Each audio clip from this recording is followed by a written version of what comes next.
Esse é mais um painel do Festival Path. Meu nome é Larissa Duarte. Eu vou mediar esse painel chamado Gestão de Comunidades, Parcerias para o Desenvolvimento Sustentável.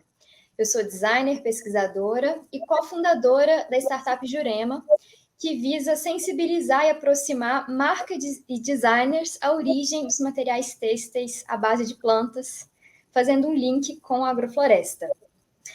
Vou chamar aqui a Bia Saldanha para se apresentar e a Bia vai colaborar conosco nessa reflexão.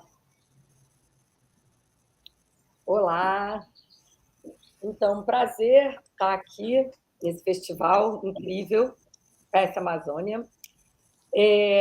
Obrigada, Larissa, um prazer. Bom, eu sou Bia Saldanha, eu moro no Acre, trabalho no Acre há quase 30 anos e moro também já há bastante tempo. E eu sou economista e o meu trabalho tem sido justamente, né, acho que a inspiração para esse painel é linkar comunidades tradicionais com o mercado de formas alternativas e buscando alternativas econômicas inovadoras para populações tradicionais na Amazônia.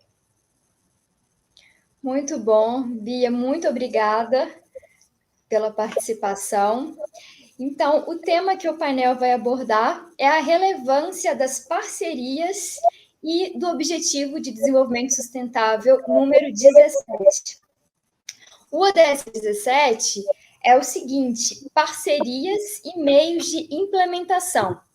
Então, ele reconhece a importância das parcerias nacionais e internacionais e como elas atuam como veículos para mobilizar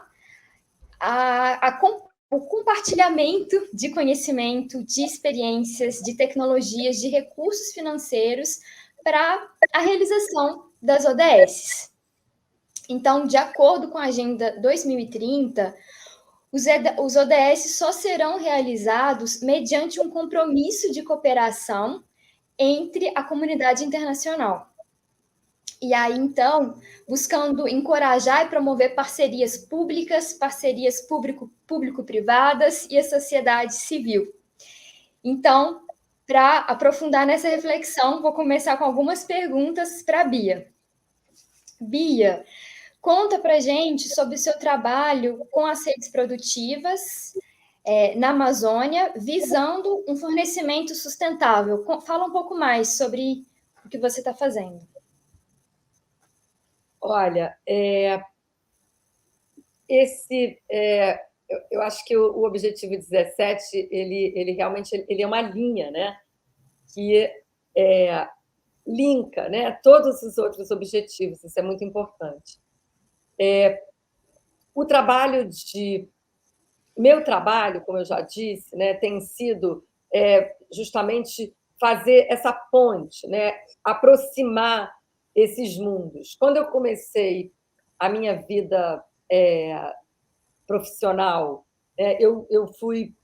comecei a trabalhar com 18 anos, eu montei a minha empresa de moda e já tinha uma inspiração, né, pelas temáticas brasileiras, da natureza, e tudo isso me tocava já.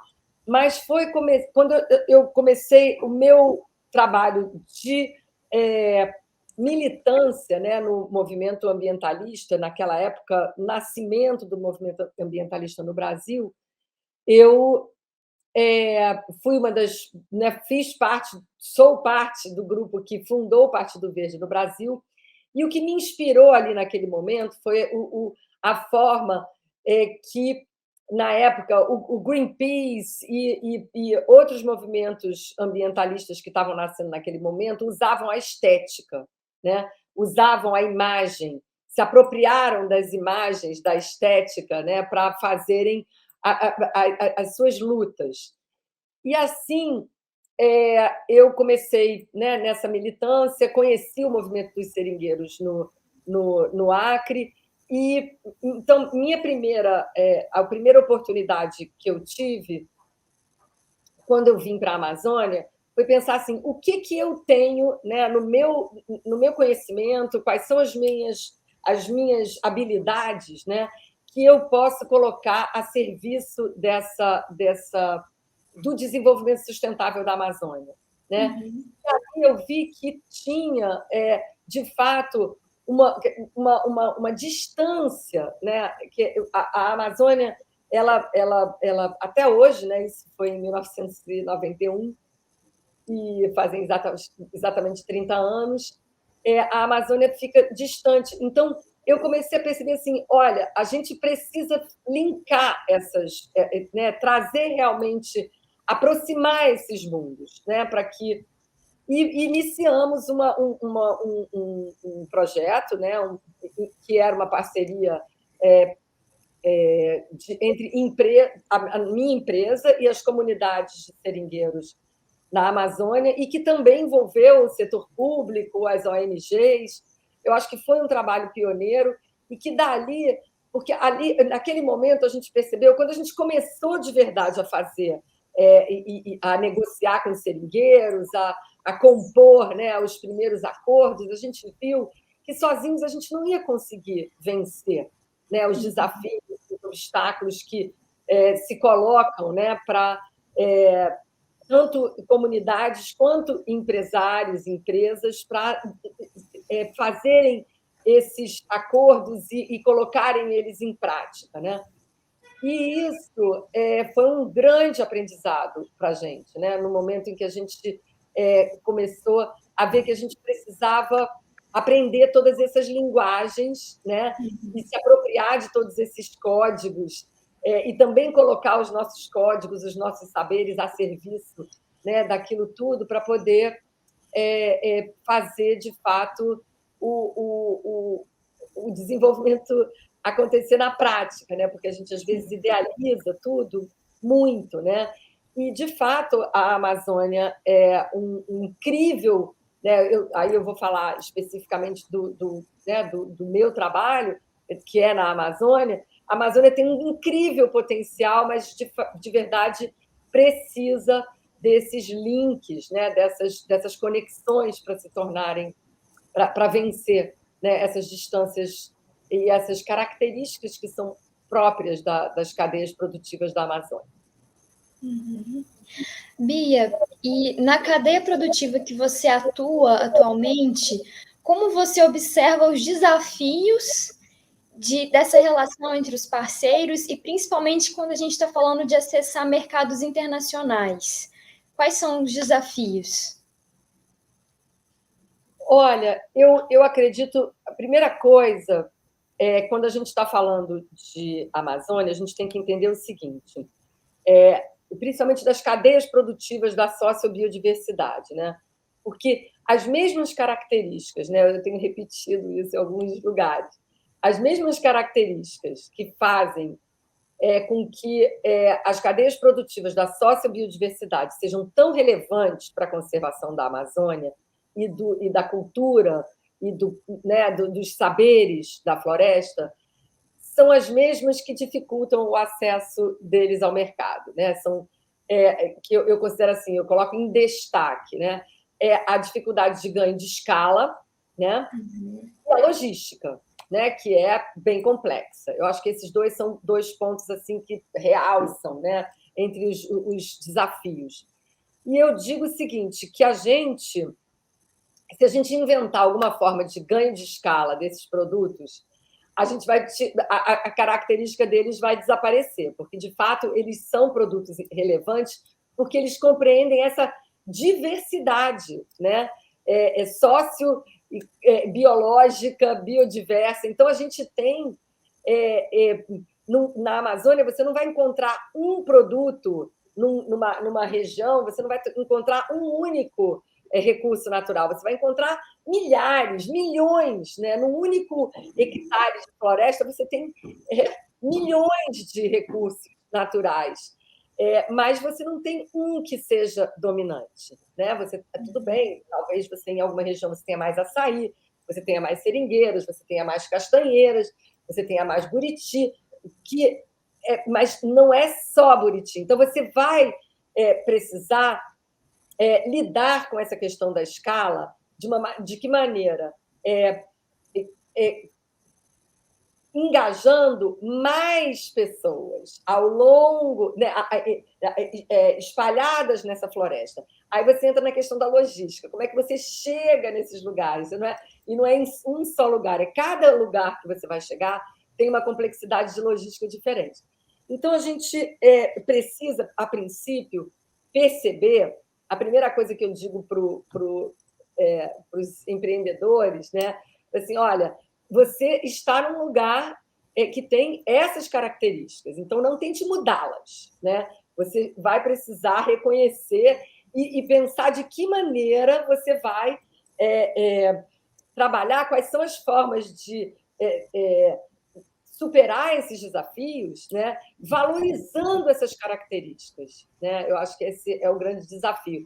Então, quando a gente está falando em parcerias, eu digo assim, venham para a Amazônia, né? Cheguem na Amazônia olhando não para o seu negócio, mas olhando para a Amazônia, da maneira com que ela né? Com as características do povo da floresta, com as características dessa biodiversidade, né? Então, a gente não pode querer o que ela não tem para dar, né? E ela tem tanto para nos dar, né? Então, acho que se a gente pensar dessa maneira, a gente consegue ir criando. Eu acho que hoje, né, a gente tem já como identificar mecanismos, né, de valorização desses produtos e dessas cadeias produtivas que a gente não tinha há 30 anos. Eu acho que isso vem ganhando, né, um novo formato de anos para cá, mas acho que isso já é outra pergunta. Sim. É muito interessante quando você fala de valorizar essa beleza, né? Que é o potencial, a diversidade e encontrar o tom da escala. Então, de que escala a gente está falando, para qual cliente a gente está falando. Então, nesse sentido. Larissa, desculpa que agora eu quero completar, porque você falou agora dessa coisa do mercado internacional, né? Eu acho que é um ponto bem legal.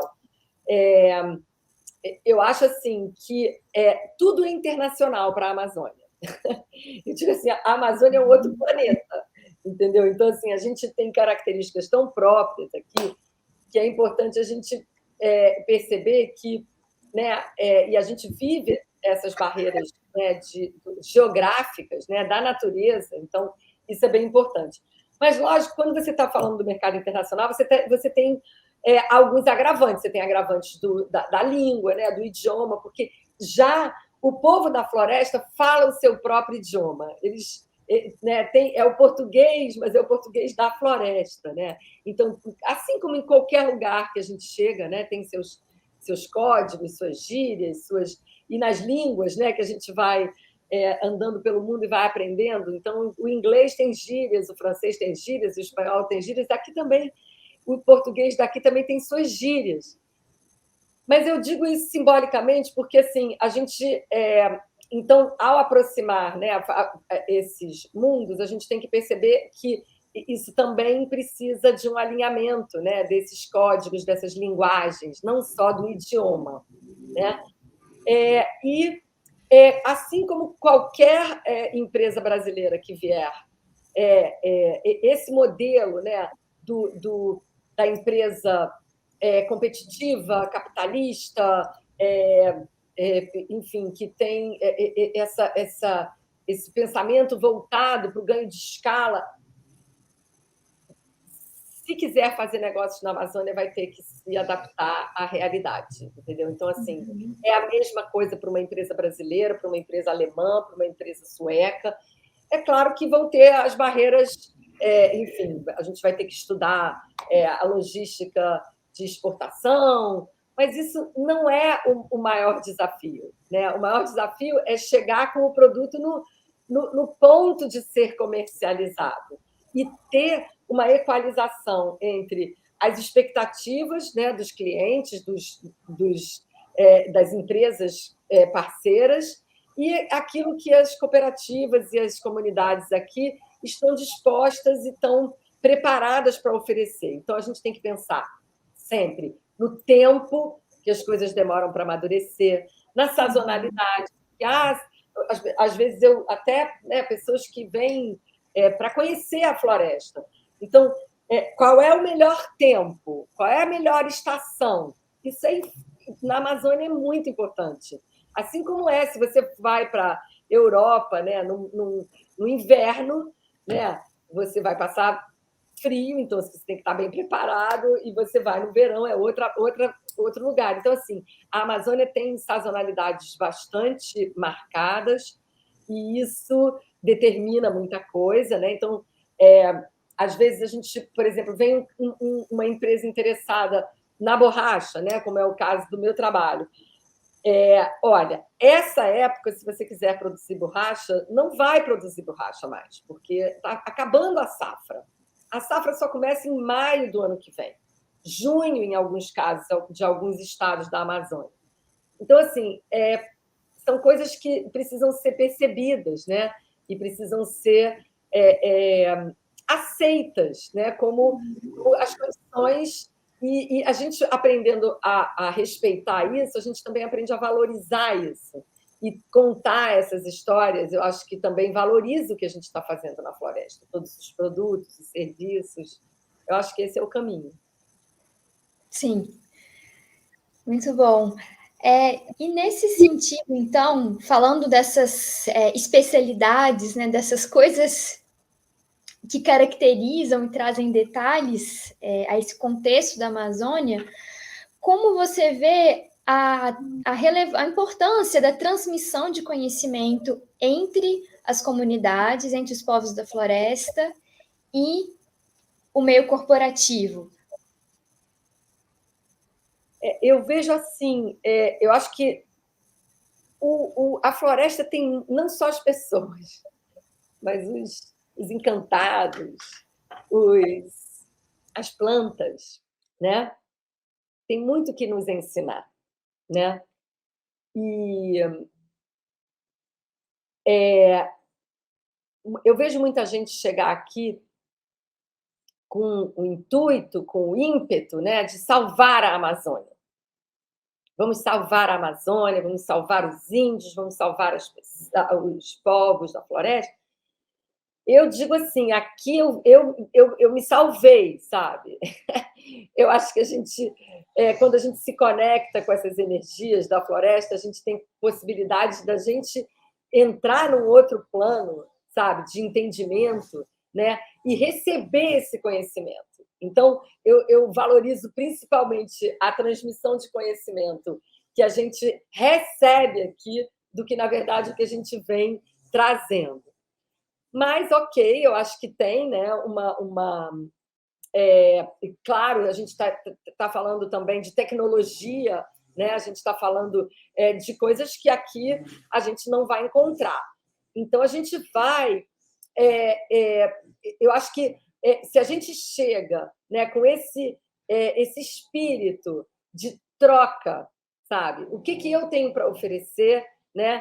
E o que essa floresta tem para me ofertar também, sabe? Então, essa é eu acho que esse é o espírito, né, de você chegar e colocar a serviço da Amazônia e desses povos, né, da floresta, o seu conhecimento, né, e também estar aberto para receber o conhecimento, que é muito precioso.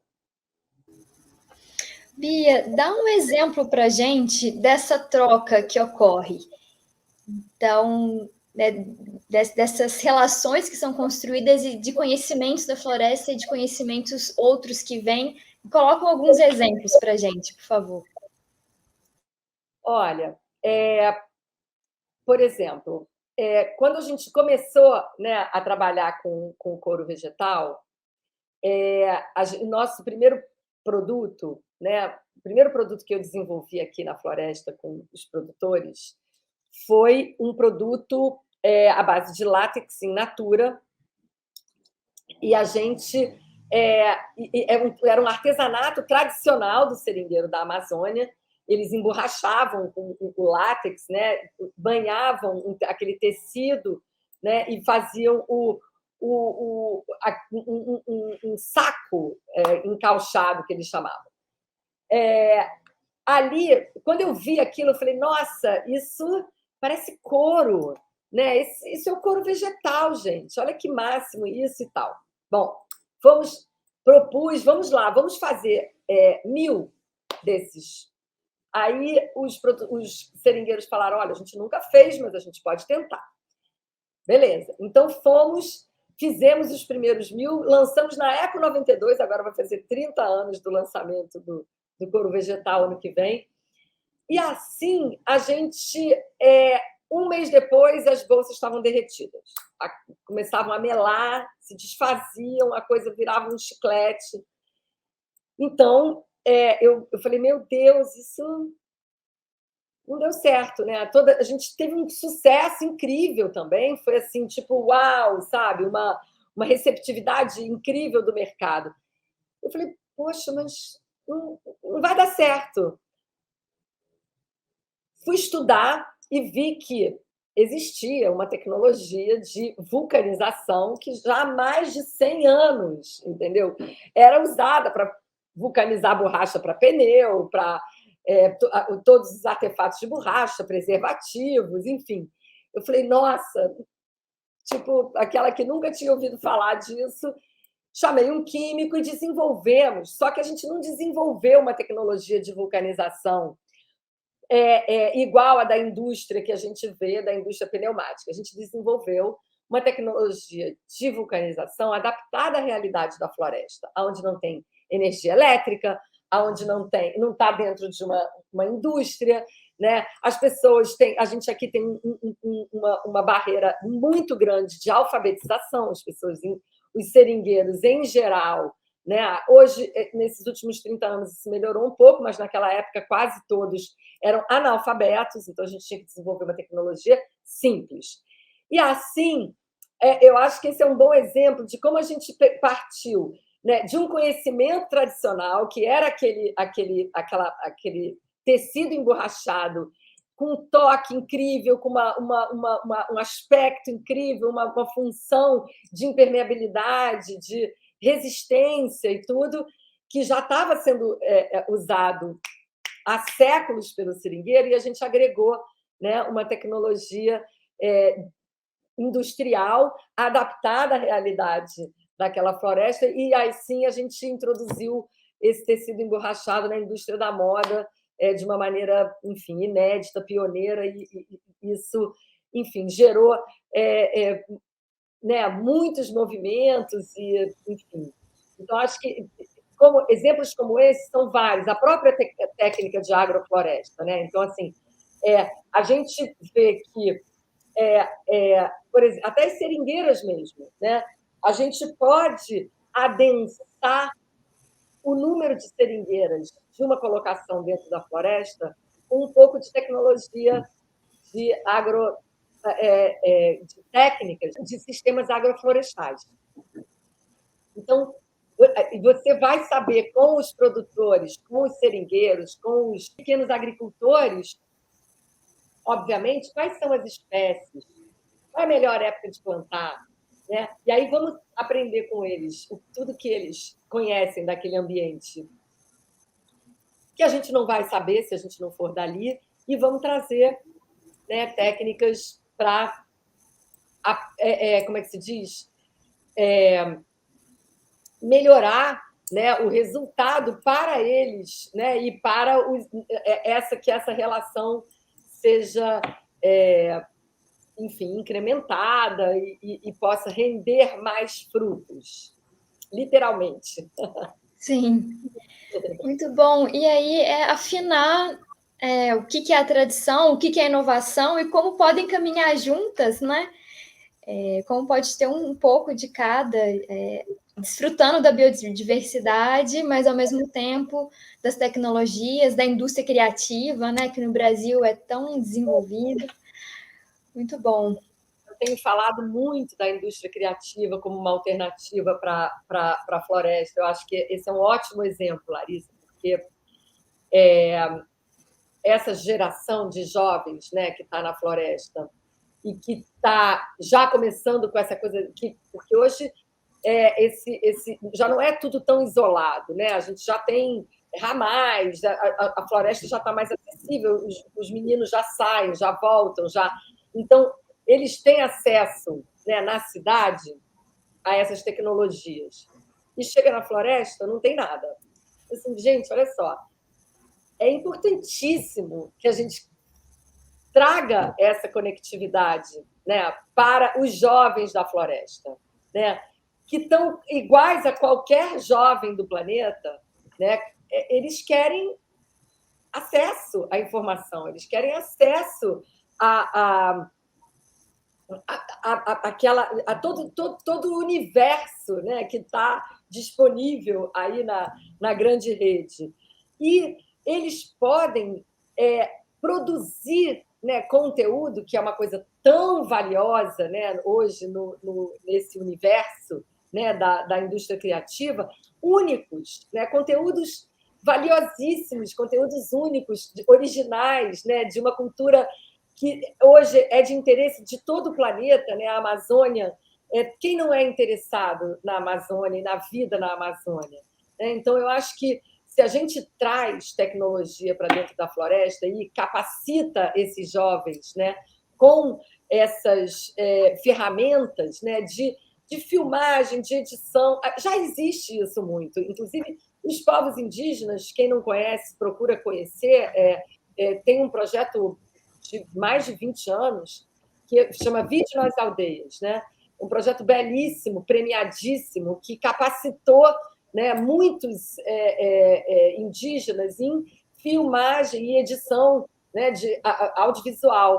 E eu digo assim, poxa, vamos usar esse exemplo, né, para espalhar isso, não só entre os povos indígenas, mas também entre as populações ribeirinhas, e os seringueiros, e os castanheiros, porque existe uma juventude nesses lugares que está sendo cooptada por essa cultura do agro é pop, agro é tudo, agro é, entendeu? Agro é um terror para a gente aqui, mas as pessoas estão seduzidas, entendeu? Por essa estética, né? Então, acho que essas parcerias são muito importantes, né? Quando a gente pode, olha, a ferramenta é essa, né?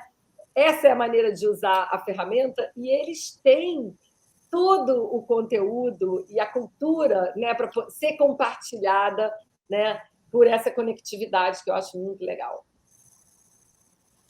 Muito bom, Bia. Você traz, então, a participação dos jovens e fala um pouquinho da participação das mulheres, no contexto dos povos, no contexto do empreendedorismo, como fica? Na própria agricultura também, né? Como fica? Olha, isso também assim, eu acho que eu tenho tido muito prazer em testemunhar, né? Essa ascensão, esse florescimento, né, da participação das mulheres. Quando eu cheguei aqui há 30 anos, era raríssimo você ver uma mulher numa reunião, né,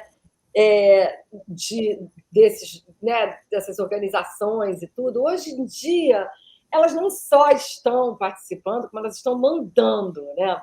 Então, assim, eu gosto de contar o caso. Esses braceletes são Muito lindo. feitos pelas mulheres do povo Yawanawá. Isso aqui também. Esse aqui, vou contar tudo. Essas mulheres, que as miçangas são uma matéria-prima que não daqui.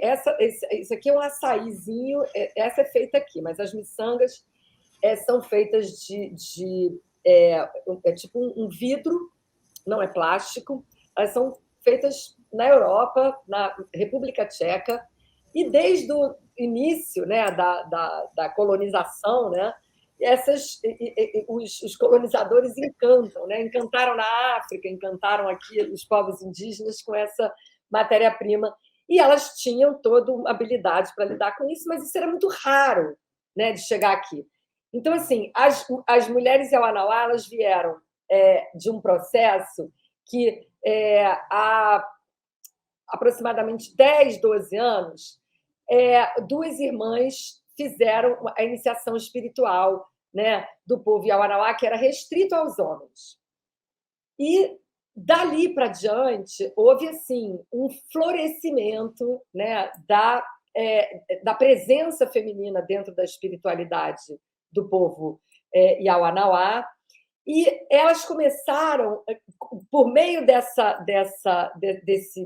desse florescimento, a recuperar, né, os desenhos, porque esses são desenhos tradicionais, né, da espiritualidade Yawanawá. Essa aqui é uma jiboia, aqui é a borboleta, não, aqui é a jiboia e aqui é a borboleta. Né? Isso aqui é o feminino na espiritualidade, isso aqui é o masculino na espiritualidade delas. Enfim, elas me convidaram para trabalhar, ajudá-las, né, em 2014 a estruturar a cadeia produtiva do artesanato. Então, como que essas miçangas iam chegar lá e tudo, e como que, enfim, e para quem vender, e quais seriam os preços, e aí começamos um estudo.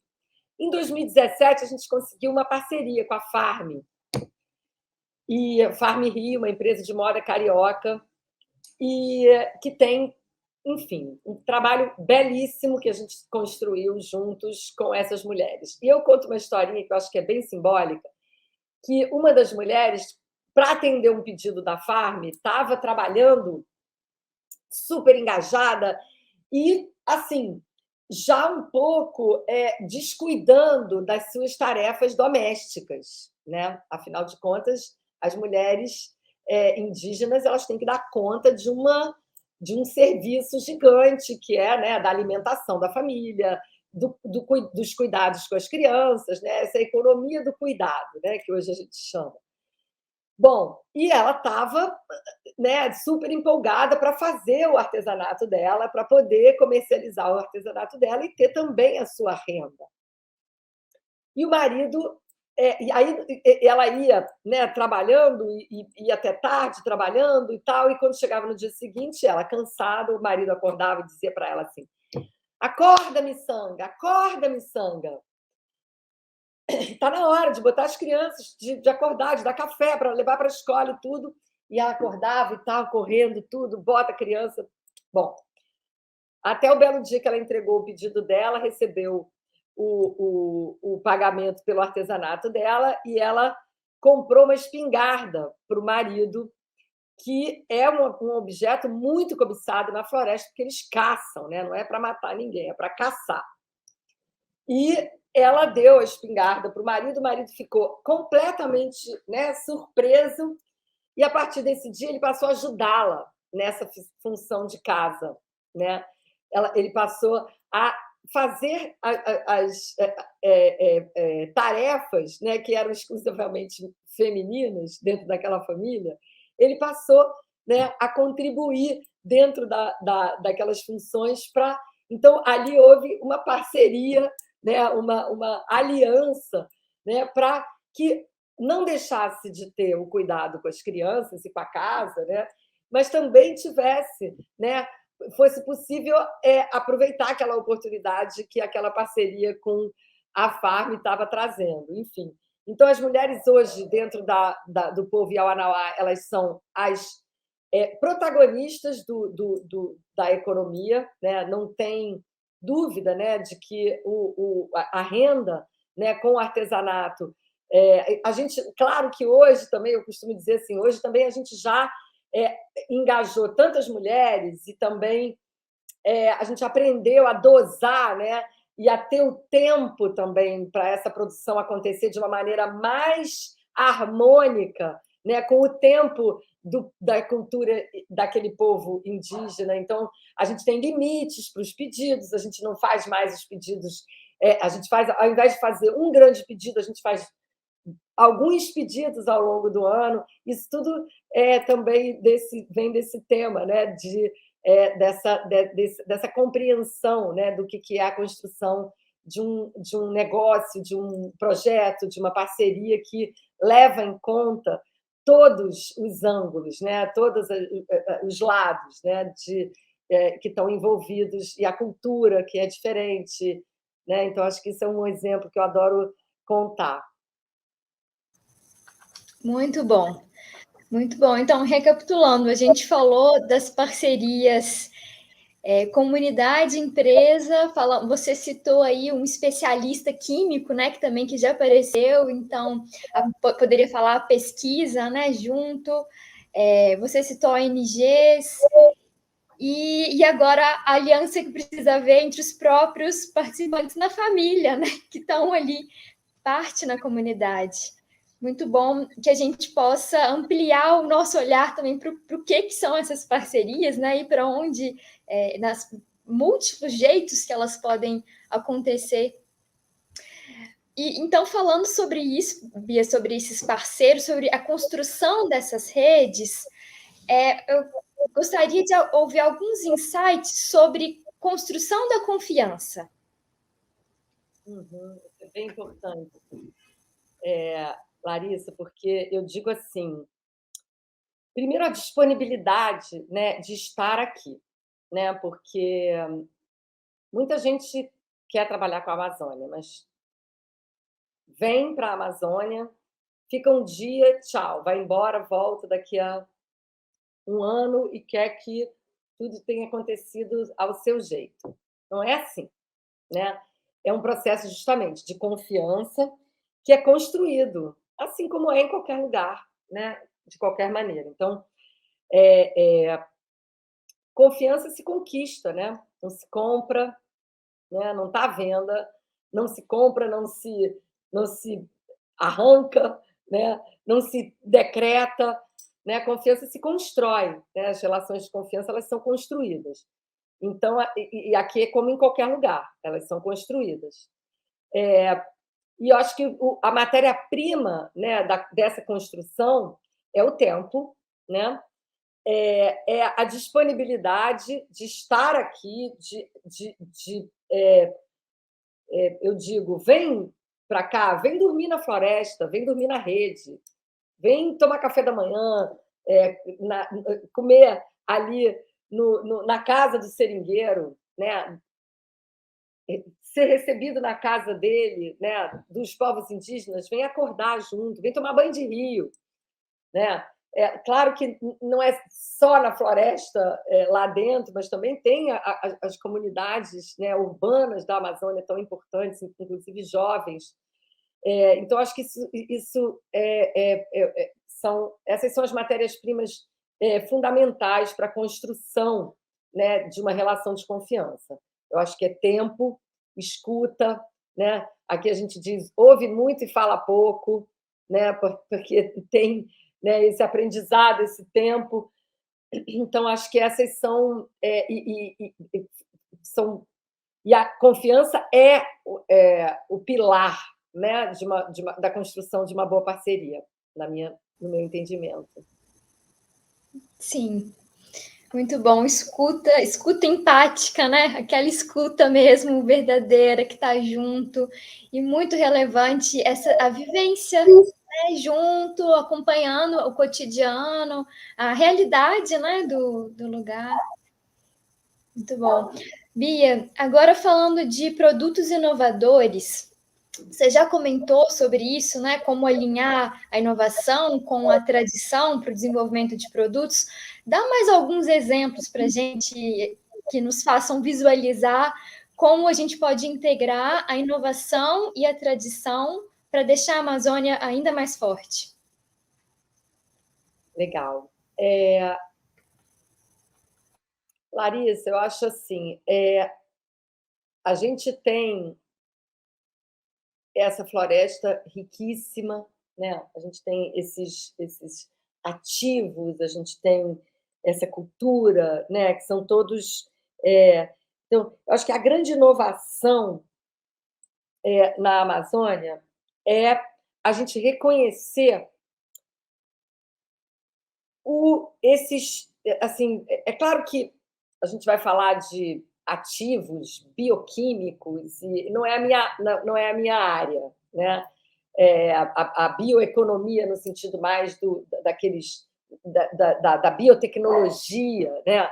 Isso aí tem, claro, né, um enorme potencial, né, para ser desenvolvido em termos de, né, você saber que, por exemplo, aqui tem um sapo, né, que a raspar a pelezinha dele tem um remédio que é um depurativo do sangue, assim, que é uma coisa fantástica, né? Então, você usar esse ativo para fazer um medicamento e, obviamente, construir uma parceria onde as comunidades sejam beneficiadas, né, por esse conhecimento milenar, isso eu acho que está digamos assim, na pauta do dia, né? Acho que, né, temos o Carlos Nobre liderando o movimento Amazônia 4.0, que eu acho que é fundamental.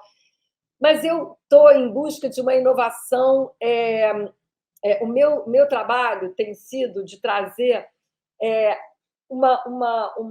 um reconhecimento de que todas essas cadeias produtivas elas estão não só oferecendo produtos, como também têm oferecido serviços para nós, né? Enquanto humanidade, a gente está diante de uma emergência climática, né? A gente já deixou de falar em mudanças climáticas, já estamos falando em emergência climática, e a gente está diante de estamos rumando, né, a passos acelerados em direção ao colapso, né, de não termos mais água, né, a temperatura, né, o mar aquecendo, enfim.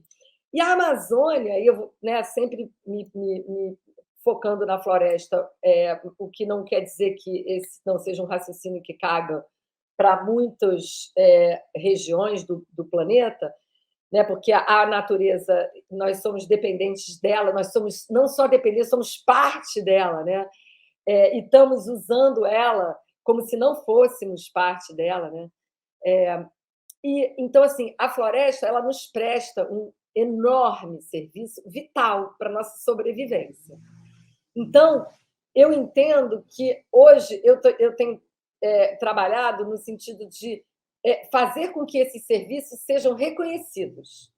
Entendeu? Olha, quando você está comprando um tênis, né, da Veja, da Vert, você está comprando um produto, né, que você vai usar, que vai ser útil para você, no seu pé, né, mas você também está comprando um serviço que está sendo prestado, porque a forma com que aquele tênis foi produzido, né, no caso, a borracha que foi usada para produzir o solado desses tênis, é uma borracha que foi produzida e que a sua produção contribuiu para a manutenção da biodiversidade, da cultura, da sociobiodiversidade desse lugar. Então, eu tenho trabalhado para que esses serviços sejam reconhecidos, né? Que a gente possa não reconhecer, valorizar e remunerar, né? E então, assim, eu estou desde 2018, né, que eu criei uma metodologia de pagamento por serviços socioambientais dentro da cadeia produtiva da borracha, que a Veja, né, ajudou a implementar, quer dizer, implementamos juntos dentro da cadeia da Veja, e hoje estou estudando como levar essa metodologia para outras cadeias produtivas, porque a remuneração por serviços ambientais, ela até então, ela estava muito ligada aos créditos de carbono, a toda uma métrica, uma metodologia muito técnica e também, enfim, que não cabe aqui agora a gente falar muito, porque é uma coisa um pouco mais que eu teria que me alongar um pouco, mas o que eu tenho testemunhado ao longo dos últimos 15 anos, quando começou se tratar desse assunto das metodologias, né, de quantificar créditos de carbono oriundos de florestas, redução de desmatamento e degradação da floresta, essa quantificação, toda essa métrica, ela envolve muitas etapas muito caras, entendeu? É toda uma métrica, uma contabilidade, uma auditoria, uma certificação, é tudo muito complexo, muito caro. E o que sobra para as comunidades é sempre muito pouco. E é uma coisa que, assim, pronto, eu vou preservar a floresta pelos próximos 10 anos e você hoje vai me fazer um pagamento desses créditos que eu tenho que manter essa floresta por não sei quanto tempo. Enfim, é uma lógica que eu acho que eu não vou dizer que ela esteja errada absolutamente, seria pretensioso da minha parte. Eu acho que ela tem a sua importância, ela se aplica, em muitos casos, a muitas circunstâncias, mas quando a gente está falando das cadeias produtivas da sociobiodiversidade, eu digo o seguinte, que elas já prestam esse serviço e elas precisam ser remuneradas, assim como qualquer serviço. Né? Não é uma coisa que você paga e você tem um ativo, que você ficou com aquele serviço prestado eternamente. Não, assim como você paga o seu serviço de internet, como você paga o seu serviço de telefonia celular, né? Ali você vai... Nós, enquanto agentes, né, preocupados, interessados com a conservação da sociobiodiversidade, nós também temos que contribuir, né, e dar a nossa parte e reconhecer, né, valorizar e remunerar esse serviço que a floresta presta.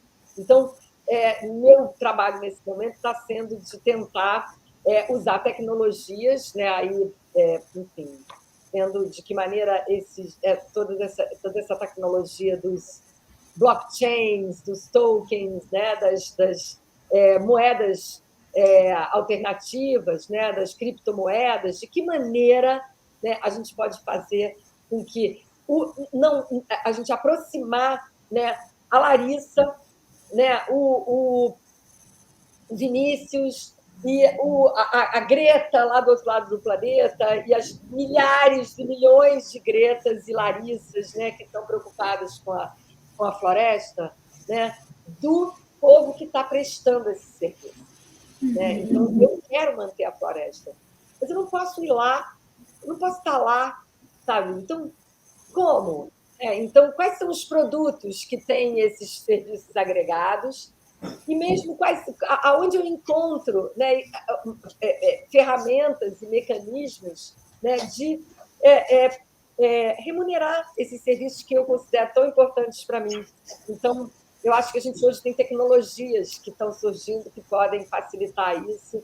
E aí eu estou falando assim de uma coisa bem que eu tenho falado quase nada, né, a esse respeito, mas que eu acho que foi uma boa oportunidade, né? Que eu acho que a gente está aqui né, no PET Amazônia, que é um espaço de falar de inovação. Eu acho que a gente está, nesse momento, pensando de que maneira a gente alia, né, a tecnologia, essas tecnologias inovadoras, a essa missão de valorizar e remunerar, né, os serviços socioambientais. Não é só crédito. Muito bom. Sim, muito bom, Bia. Como você abre o leque da nossa percepção para o comércio justo, né, para refinar esses indicadores. Então, tudo bem, você está falando de comércio justo, mas quais indicadores são mais palpáveis para a gente que está aqui na realidade da comunidade, né, conseguir medir as coisas que estão sendo feitas?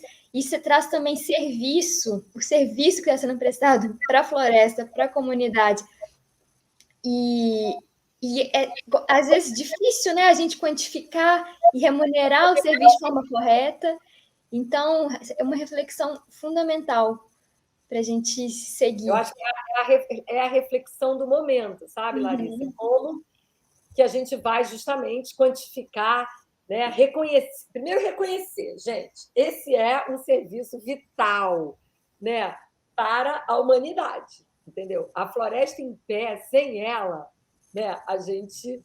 Todo esse cinturão, né, planetário de biodiversidade das florestas tropicais, ele é vital. A Amazônia é a maior. Então, a gente fala aqui da Amazônia, mas a gente pode estar falando da Indonésia, a gente pode estar falando, né? Então, essas populações, se você for ver, também é uma faixa, essa faixa equatorial, né, de floresta tropical, ela é onde também são as áreas mais pobres, entendeu? São áreas de extrema pobreza, entendeu? Isso é incompatível, né, com esse nosso momento de escassez, né, de recursos naturais. Então, aonde estão os recursos naturais abundantes hoje?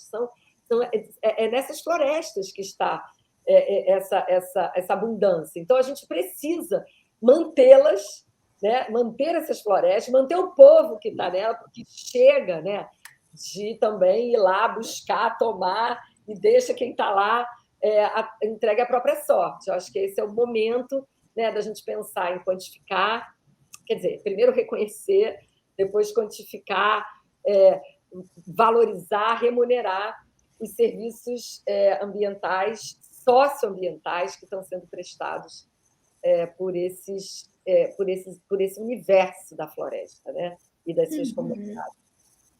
Sim. E nesse sentido, a gente já vai caminhando para o final. Bia, queria trazer essa palavra resiliência também, que é uma palavra do momento, e quase que vira um mantra para a gente, né? Incorporar que, na verdade, a floresta viva, a floresta em pé, com todo o potencial que ela tem, ela é a própria abundância econômica, né? Ela é a própria saúde, a vitalidade do nosso sistema que a gente está hoje. Então, essa floresta em pé, a floresta resiliente. Queria comentar um pouco sobre isso para a gente, a resiliência.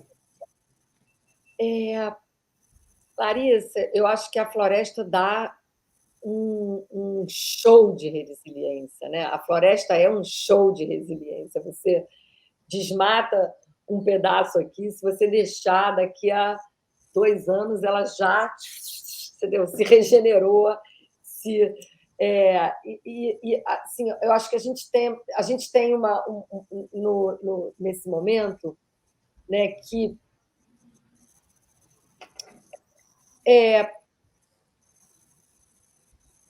um pouco nessa reflexão, entender que nós realmente temos sido, né, agentes de destruição, nossos hábitos, né, de consumo, nosso estilo de vida, até as coisas mais ingênuas, né, que a gente sabe, onde é que a gente vai descartar a bateria desse negócio aqui, entendeu? São milhões, bilhões. Os nossos bebês, fraldinhas descartáveis, bilhões a cada... Enfim, a moda, né? Meu Deus, sabe? A moda é a segunda indústria mais poluente do planeta. Então, assim, eu fico me perguntando a resiliência, até onde a gente precisa ser disruptivo, né? E até onde a gente tem que ser resiliente. Acho que a resiliência ela é um paraquedas colorido, né? O Ailton Krenak, que não sei quem não leu, leia o livro Conversas para Adiar o Fim do Mundo, onde o Ailton Krenak fala né, para a gente não estar olhando o mundo com o olhar do apocalipse, né? Porque a gente está, sabe, porque senão a vida fica assustadora, né? Então, acho que a gente precisa... tem uma amiga, Nathalie Antastel, que ela tem nas redes sociais dela falado do apocalipse, né? Que, enfim, então eu acho que essa comparação entre o apocalipse e o apocalipse, ele fala um pouco dessa questão da resiliência, né? Eu acho que a gente tem que estar nesse mundo que a gente está, que a gente é agente de criação desse mundo, é parte, entendeu? Nós somos agentes, então a gente tem que se reconhecer, né? E nem se chicotear, entendeu? E nem se deprimir, né? E ter uma compreensão de que temos que, né, nos entender dentro desse sistema, mas como também a gente fazer esse movimento, né? Porque a resiliência ela me chama sempre para uma coisa da gente se adaptar, né? Da gente se adequar, da gente se né, a essas condições, mas eu acho que a gente também precisa de disrupção, né? De sair em busca de de reagir, né? Então, a resiliência também ela engloba tudo isso. Mas eu acho que talvez a expressão, né,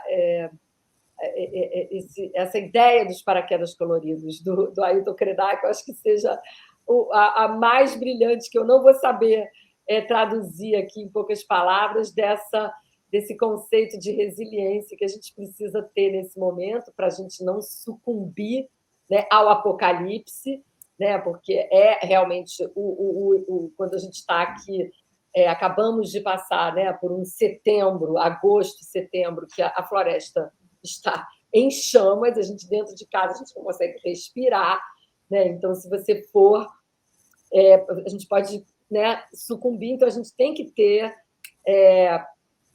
essa resiliência, mas a gente também tem que... E os paraquedas coloridos são sensacionais, tem muita coisa que alimenta a gente, né? E um passarinho que canta e que alimenta o nosso coração no amanhecer de um novo dia.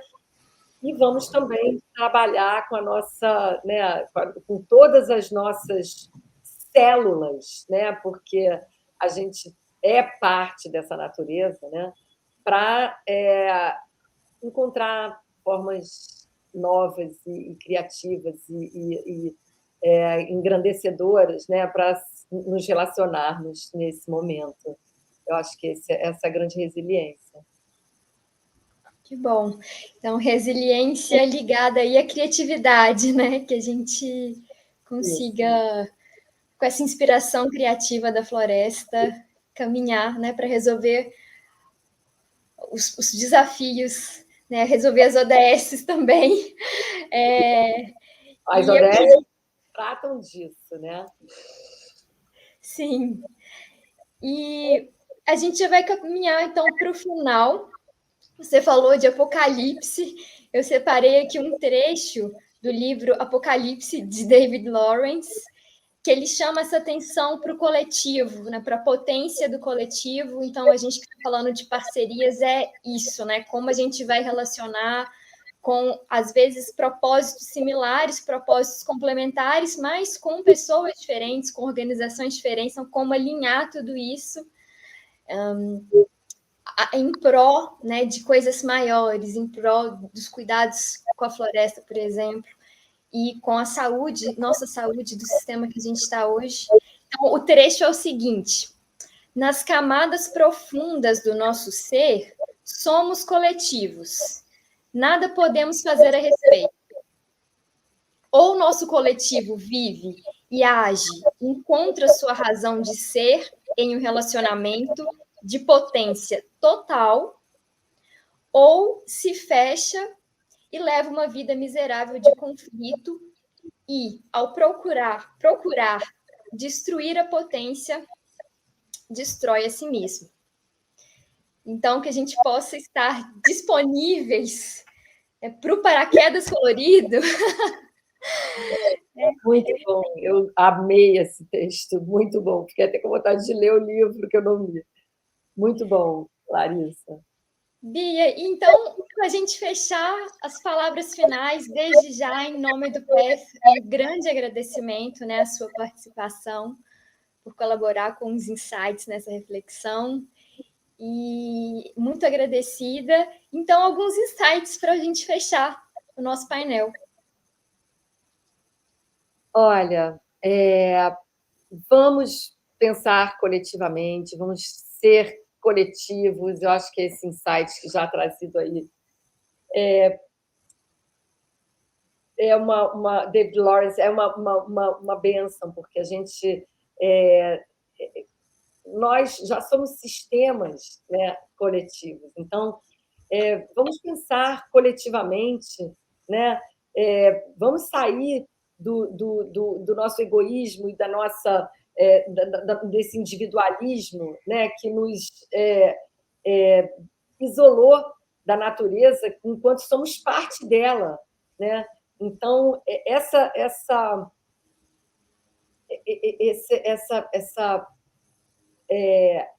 ação vital, né, de sermos coletivos, essa função vital, eu acho que biológica, genética, espiritual, astral. Nós somos, eu vejo, somos todos pó de estrelas, né? Como dizem os esotéricos.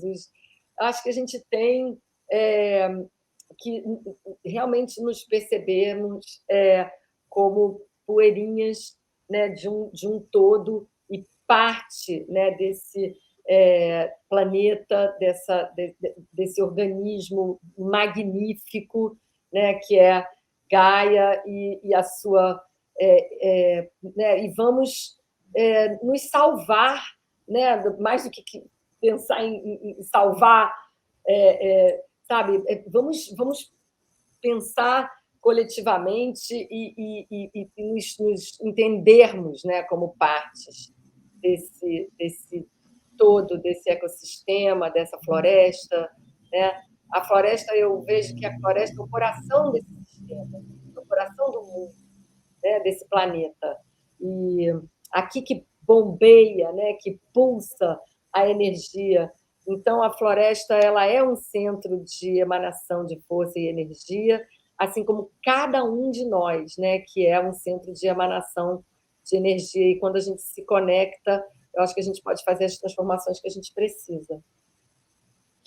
Perfeito. A floresta como coração, né, do mundo. E essa diferença que nos une, né? Unidos pelas diferenças, pelas completudes. Nós vamos ficar por aqui. Bia, um grande beijo, um abraço. Também, querida. Muito legal. Muito obrigada pelo convite. Desejo a todos um maravilhoso evento, que seja profícuo, que seja inspirador, né, para todos, que a gente consiga levar a boa força e a energia, né, de vida, de resiliência, de disrupção da floresta para todo o planeta. Muito obrigada. Tchau. Até mais. Tchau.